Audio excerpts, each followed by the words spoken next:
Terrible, y desde el punto de vista de la profesión, terrible. Pero en realidad esa crisis terrible también es por esto, porque lo que ha ocurrido es que la gente tiene que adaptarse a las nuevas circunstancias. Y desde el punto de vista de la ortodoncia, ¿qué significa eso? Pues que los sistemas incógnitos de ortodoncia lingual, los sistemas de Invisalign o los sistemas excesivamente sofisticados, en este momento no tienen demasiada cabida, por lo menos en el mercado. Por tanto, vamos a hablar de ortodoncia, de ortopedia, de ortopraxia, es decir, de cómo debemos de actuar correctamente, y de ortodoxia, que es cómo el manejo debemos de seguir las reglas de la ortodoncia clásica. Este es Gregorio Marañón, uno de los grandes médicos españoles. Un gran médico español de los años 40 que escribió muchos tratados de medicina y muchos tratados de la medicina relacionados con el ser humano. Por tanto, hablaba Marañón de que era importante que la medicina fuera lógica. Y por eso yo digo que la ortodoncia tiene que ser lógica, tenemos que tener sensatez. Tiene que ser etiológica, es decir, debemos de abordar los problemas de maloclusión de acuerdo al inicio de la maloclusión, debemos de recorrer con nuestro tratamiento el camino inverso a la maloclusión.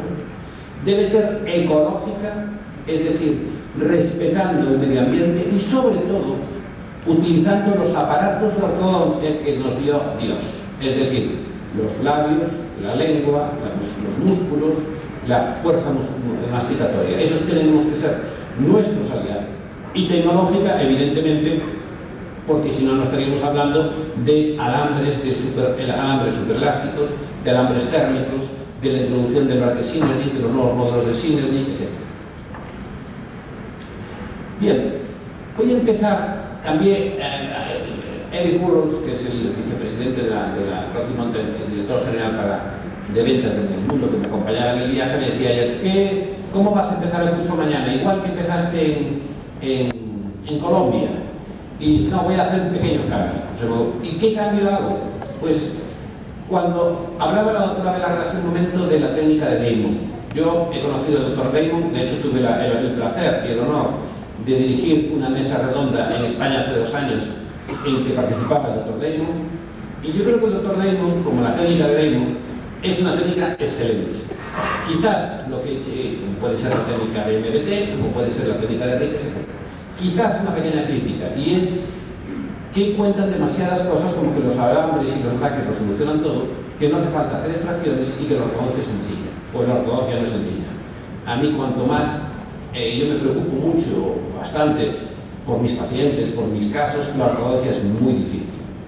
El que digo que la ortodoncia es fácil, miente. Eso es como el otro día que estaba en La Habana, y entonces estaba hablando de reabsorción radicular, y me dicen en La Habana, doctor, pues aquí no tenemos el problema. Dice, claro, como hacen radiografías, no va a haber el problema. Esto es un poco parecido.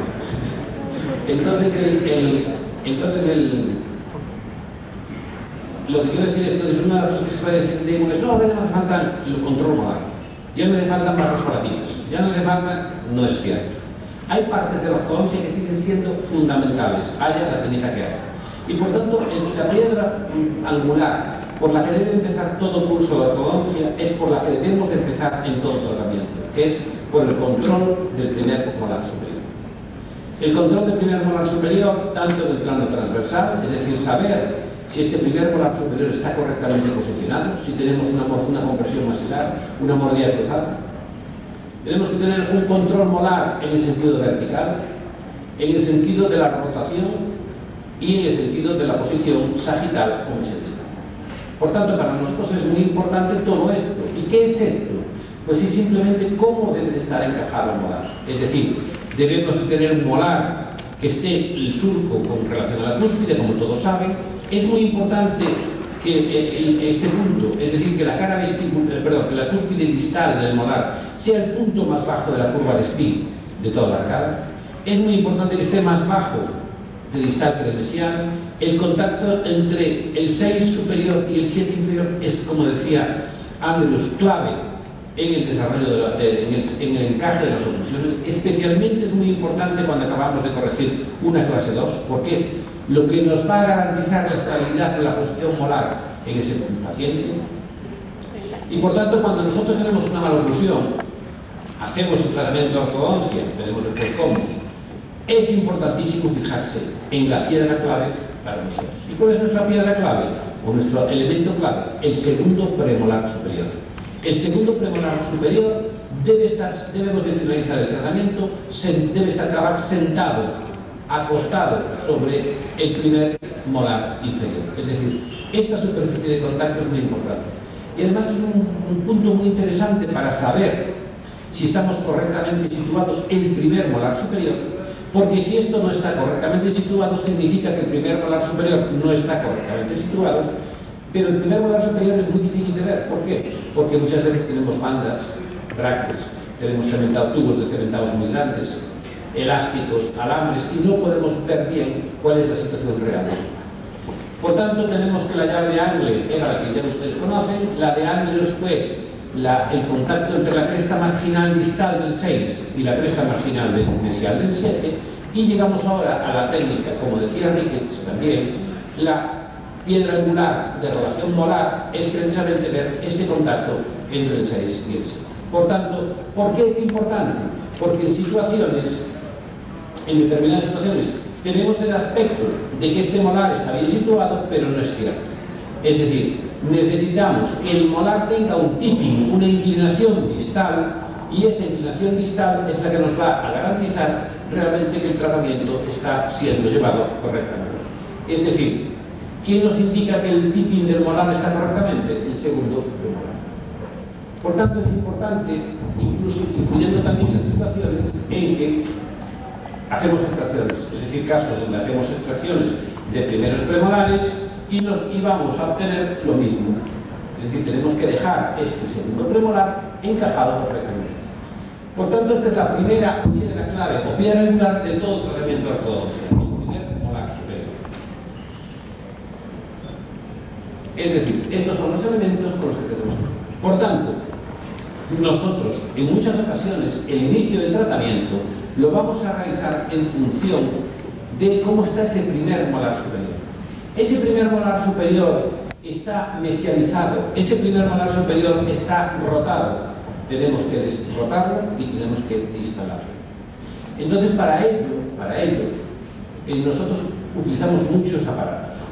¿Qué solemos utilizar para distalar molares? El aparato más sencillo y más económico.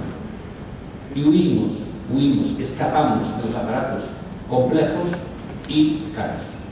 Pero ¿qué ocurre? Que muchas veces nos ocurre esto. Si tenemos un paciente con una buena expectativa de colaboración, un paciente que sabemos que va a colaborar, un paciente que sabemos que está acomplejado por la maloclusión, que quiere corregir rápidamente esa clase 2, utilizamos evidentemente un aparato muy clásico, la tracción escleral. Es cierto que la tracción escleral hoy se utiliza cada vez menos, yo cada vez lo utilizo menos, porque los pacientes colaboran cada día menos. Y si el paciente tiene una mala colaboración, pues utilizaremos un péndulo, utilizaremos microtornillos para instalar los primeros molares superiores, que yo realmente, debido a los pacientes, cada vez los utilizo más, y en niños más pequeños. Y después, en una fase intermedia, entre una colaboración buena y una mala, pues utilizo mucho barras palatinas, sistemas de Wilson de distalamiento 2D, o sistemas de Wilson caseros, que yo utilizo mucho, como este, que veremos después, que consiste simplemente en un arco de alambre de 19 por 25, un crimp bubble hook, un ganchito y un muelle para distalar los molares. Por tanto, cuando nosotros tenemos falta de cooperación de ese paciente, pues utilizamos mucho ganchitos, los crimp bubble hook, asociados a muelles. ¿Y para qué? Pues los usamos así, le damos la vuelta con un elástico intermaxilar para distalar, utilizamos microtornillos, en fin, o utilizamos sistemas como el péndulo. En este caso el péndulo un péndulo de PMA, o en este caso un péndulo del Giloy, en este caso para distalar y derrotar más, y en este para distalar un poquito más. Evidentemente, además, pues usamos los elementos clásicos de toda la vida, las barras palatinas, la barra palatina clásica, la barra palatina con el sistema Wilson, que a mí me gusta mucho particularmente, de slot vertical, barras con acrílico, que yo mantengo mucho tiempo en boca cuando voy a tratar a un paciente con un problema vertical. Dentro de las barras palatinas, igual me ocurre con los cuadernos, me gusta mucho utilizar los de Wilson, los sistemas de Wilson, que tienen el pequeño inconveniente quizás de que tiene uno que adaptar tiene que tener el cajetín vertical para aplicar estas bandas, pero realmente es un sistema fantástico, porque doblando estas patillas es muy sencillo conseguir una rotación. Desde el punto de vista de la tracción escleral, cuando utilizo el spring gear, este tipo de tracción escleral que tiene un coil spring en la zona posterior, y este coil spring nos va a marcar la cantidad de instalamiento que vamos a dar. ¿Qué es importante en estos casos? En estos casos es muy importante conocer cuánto voy a distalar los primeros molares. Y también es importante saber si el paciente está colaborando. Porque si pongo tracción escleral y el paciente me dice que colabora, pero realmente no está colaborando, es un problema. ¿Cómo sé yo que el paciente colabora? Pues muy fácil, sabiendo que esta es la reacción típica a un tratamiento exitoso de tracción escleral. Es decir, rotación de los premolares hacia distal, aparición de diastemas, normalmente en distal del canino, por las fibras supracrestales, y después nos aparece además un movimiento de los molares. Es decir, cuando uno coge con los dedos el primer molar superior y lo mueve, entonces está produciéndose ahí, en ese movimiento se está produciendo muy importante, que está siendo colaborador el paciente. Esta es otra imagen de otro paciente, la típica sobrecorrección de la rotación molar. Recuerden que los molares, realmente más que distalarse en masa, lo que hacen es rotar alrededor de su raíz palatina, para que gire en este sentido. En este sentido va arrastrándose, las fibras supracrestales arrastran los caninos y premolares, y en los casos más en que la colaboración de los pacientes es muy grande, fíjense ustedes hasta se llega a ver toda la cara vestibular del molar, la parte superior del molar, que nos indica que existe un componente muy importante de distalamiento coronal de estos molares. Por tanto, no es de extrañar que en muchas ocasiones, simplemente con una tracción escleral, podamos corregir una clase 2, pero una clase 2 incluyendo a los premolares e incluyendo también a los caninos. Es decir, una clase 2 de una corrección total, porque además la tracción escleral tiene un efecto, hablaremos después, tiene un efecto también de salto de la mordida.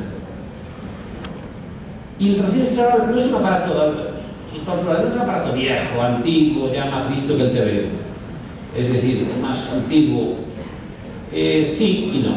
Es cierto que la tracción escleral es un aparato antiguo, pero también es cierto que es un aparato de una enorme sencillez, no es más que dos hierros unidos, soldados en la zona anterior, y son solamente dos hierros unidos a las bandas de los primeros molares superiores. Fíjense, en este caso, por ejemplo, que existe sobremordida, apillamiento ligero arriba, compresión maxilar, existe un colapso maxilar. Es cierto que no existe una mordida cruzada franca, pero sí existe un colapso muscular, que hay un colapso maxilar, que los molares superiores colapsados, los inferiores también acompañan ese colapso. Y simplemente ponemos una tracción escleral. ¿Qué consigue esa tracción escleral? Evidentemente, desbordar estos molares. ¿Qué cosa consigue? Sin ningún otro aparato, está consiguiendo abrir la mordida, es decir, que se extruyan los primeros molares superiores, que se abra la mordida, es decir, que se vaya corrigiendo la sobremordida a base de extrusión molar, y además esta parte externa de la rama interna del bumper está haciendo un efecto lip bumper o bumpereta, como creo que llaman aquí. Es decir, lo que está haciendo es separando los bucinadores, y esa separación de los bucinadores está favoreciendo una expansión. Después colocamos 4 brackets Zimmermann en la cara superior, unos pequeños loops aquí, y hacemos ortodoncia ecológica. Ya no nos ponemos un arco lingual en la cara inferior y no ponemos ningún aparato más. Y aquí ¿Por qué no puso? Porque no hace falta. Si yo un caso lo puedo resolver con una tracción estoral, 4 bandas, 2 bandas, o 4 bandas, un arquito lingual y 3 braques, no me complico la vida más. Porque lo que busco es máxima eficiencia con mínimo cantidad de gasto. Lo mismo ocurre en este chico que tiene una clase 2, división primera. En este caso existe una biprotrusión en clase 2, con lo cual no puedo utilizar un aparatito funcional. No puedo utilizar un aparato funcional, que yo utilizo mucho. No tengo que favorecer el avance de la mandíbula, porque realmente aquí el problema que tengo es un problema de discrepancia positiva en la arcada inferior, es decir, tengo que mesializar los dientes inferiores a través de la utilización profusa de gomas de clase 2. Simplemente, ¿qué hago? Tracción extraoral. Después de la tracción extraoral, alineo los dientes. En los arcos de 19 por 25 de acero, hago un pequeñito escalón aquí, con unos loops. Pongo unos elásticos de cierre, unos elásticos con un arco lingual de elásticos de clase 2. Utilizo un arco lingual preformado, es decir, que lo puedo poner en la misma clínica, en la misma cita que viene el paciente.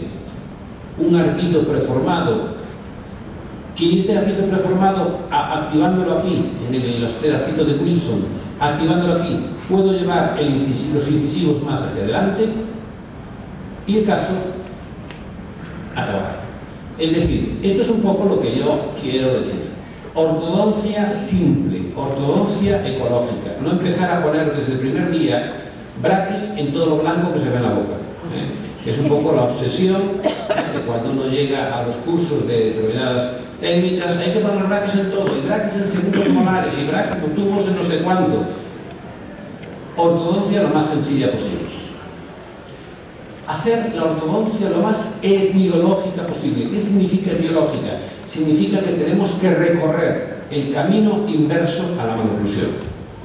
Si yo tengo una clase 2, división primera, donde los incisivos inferiores y lo que se corresponde al hueso de soporte de los incisivos inferiores está siendo limitado su crecimiento por el labio inferior, por el músculo orbicular inferior y por el músculo borla de la barba, e incluso comprimido el maxilar por un tensionador, no pongáis braques de momento. Utilizar un aparato etiológico. ¿Qué será un aparato etiológico? Un aparato que me separe el labio de la barba. Puede ser un bumper, puede ser un Frenkel, puede ser un Mimler, puede ser lo que queráis. Pero primero el tratamiento es etiológico.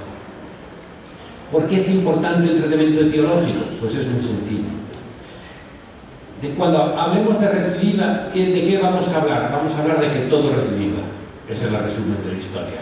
Es decir, en el año 2004, los hermanos Little de la Universidad de Washington en Seattle, cuando después de estudiar muchos años la recidiva de ortodoncia, llegaron a la conclusión de que todo recidiva, y que encima de todo recidiva se nos suma el propio envejecimiento de los dientes. Así, cuando nosotros tenemos un apillamiento inferior y lo tratamos, la retención tiene que ser para toda la vida.